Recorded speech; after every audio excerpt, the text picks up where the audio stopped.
Tamang-tama. Gutom na ako. Samahan niyo akong kumain ng cake.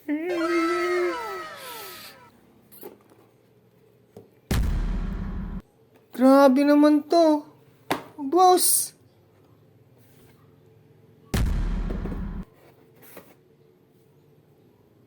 Ano ba naman yan?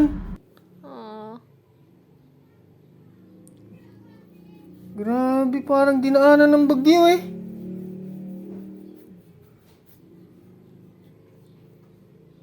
Eb! Sinong nag-ubos ng cake? Grabe kayo. 2 piraso, boss. Kukunti yung tira, oh. Eb! Malay ko dyan. Hindi ko pa nga yan natitikman. Anong kinalaman ko dyan?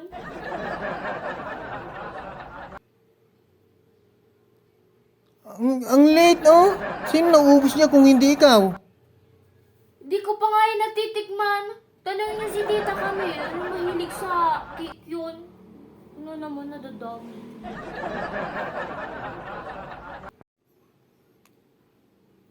Parang hindi nyo alam yung kasama nyo. Binilihan ko na nga kayo ng 2. Grabe yung tinira nyo sa akin, oh. Ang liit-liit. Sabihin mong hindi mo alam, eh. Ikaw yung nandito. Eb! Basta di ako yung kumain dyan. Tanongin niyo na lang po si tita. Baka siya yung kumain. Nasa taas ba? Tignan niyo na nga lang. Bakit kayo doon? Tanongin niyo siya kung siya yung Tatanungin ko, kumain. ha. Hindi ko pa nga yan natitikman. Tanungin ko nga itong isa. Alam ko na mahilig sa cake to, eh. Ayan. Come. Come. Come. Busog na busog yata ito, ah. Hindi marinig, ah. Come.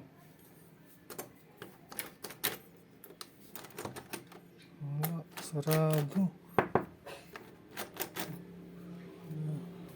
Come. Wala yata sila rito. Wala. Ba yan? Ed! Wala naman si tita mo rito.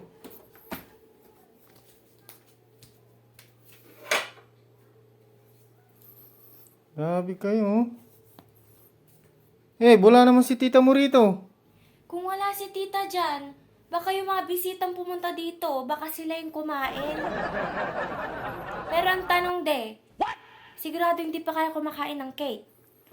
Aha! Kung ako kumain nito, bakit ako nagagalit? Ba't ko pa tatanungin sa inyo, sa'yo, bakit maliit lang yung tinira nyo sa akin? Sige nga may na nga yung cellphone nyo. Tumingin po kayo. Siguraduhin yung hindi po talaga kayo kumain. Hindi nga! Ang magulang, hindi yan nagsisinungaling. Talaga lang ha?